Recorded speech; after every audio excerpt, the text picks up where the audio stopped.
Bonjour Hélène, Bonjour Quentin, merci d'être là pour échanger autour de la thématique du private equity. avec plaisir. Pour commencer, est-ce que tu peux nous dire ce que c'est? C'est quoi le private equity? On en entend de plus en plus parler. Très bonne question. Alors déjà pour commencer, le private equity, ça consiste à investir dans des entreprises qui ne sont pas cotées en bourse. Donc c'est pour ça que le private equity, on appelle ça aussi le non coté ou alors le capital investissement. Ok, donc il y a différents types de fonds.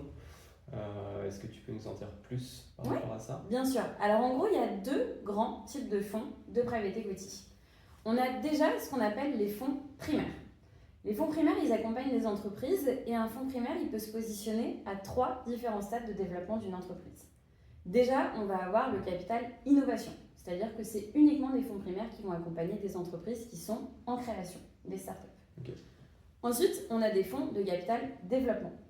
Les fonds primaires de capital développement vont accompagner des entreprises qui sont en croissance et qui ont besoin de lever de l'argent pour aller accélérer cette croissance, pour par exemple faire une acquisition externe ou se lancer sur le marché européen. D'accord. Et ensuite, on a les fonds de capital transmission. Donc là, c'est des fonds primaires qui vont accompagner des entreprises qui ont besoin de lever du capital. Ensuite, du coup, il y a les fonds secondaires. D'accord, donc primaire et secondaire. Exactement, Ok. tout à fait. Les fonds secondaires, on va de plus en plus en entendre parler parce qu'en fait, les fonds secondaires ont été créés pour apporter la liquidité inexistante qui était sur les marchés primaires. Pourquoi est-ce qu'il n'y a pas de liquidité sur les marchés primaires? Parce qu'en fait, l'investisseur ne peut pas sortir quand il veut. Il doit attendre la fin de durée de blocage du fonds. Donc les fonds secondaires se sont créés pour apporter cette liquidité et proposer aux investisseurs qui voulaient sortir de façon prématurée de leur offrir une fenêtre de sortie. Les fonds secondaires, le gros avantage, c'est qu'ils vont racheter les parts des fonds primaires avec une décote. Et surtout, ils ont une grosse visibilité sur les actifs qu'ils achètent parce qu'ils rentrent dans des fonds primaires qui sont déjà matures, qui ont déjà par exemple 7-8 ans d'existence. D'accord. Donc en effet, oui, c'est un côté beaucoup plus rassurant. Pour un premier pas dans cet univers d'investissement, ça peut être un choix intéressant. Ouais. Exactement, tout à fait. En gros, il y a 3 gros points clés à retenir sur les fonds secondaires.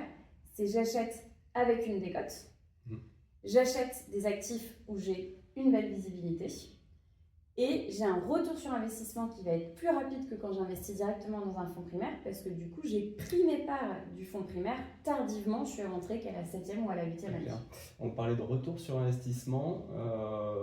Je me place en tant qu'investisseur. C'est quoi le retour sur investissement, l'objectif de performance? Alors, sur le fonds secondaire qu'on a créé, déjà, c'est un fonds de fonds. Donc pour l'investisseur, ça va lui permettre d'avoir une ultra diversification parce que du coup, quand ils vont rentrer dans notre fonds secondaire, ça va leur permettre d'être exposés à 15 à 20 sociétés de gestion différentes qui vont chacun prendre des parts dans des fonds secondaires. Par rapport au retour sur investissement, le ticket d'entrée sur ce type de fonds, il est à 100 000 €.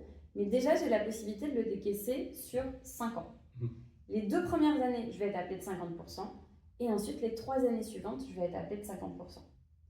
Je vais avoir de la distribution rapidement, du coup, dès l'année 3. Et mon objectif, quand je mets 100 000 €, c'est qu'à la clôture du fonds, j'ai récupéré 170 000 €. Donc, c'est d'aller chercher un multiple net de frais de gestion de x1,7. D'accord.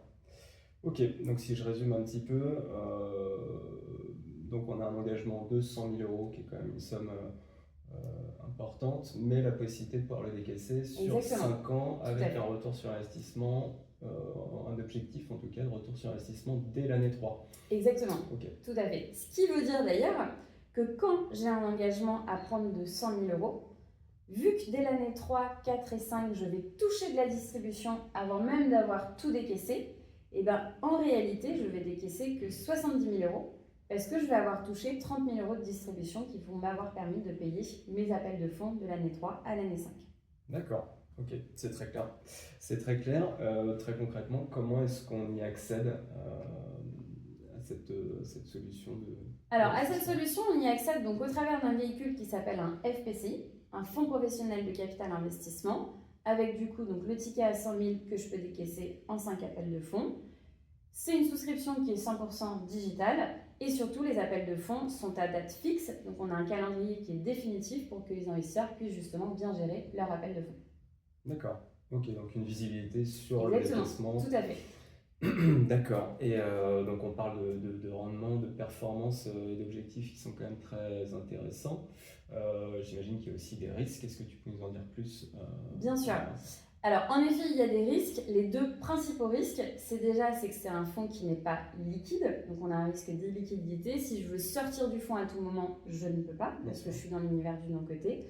Et le deuxième risque, c'est par rapport à un risque de perte en capital.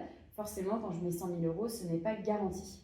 Par contre, on a historiquement, quand on investit en secondaire, c'est une catégorie qui est très résiliente parce qu'historiquement, depuis 30 ans, on a 99% des fonds secondaires qui finissent en positif.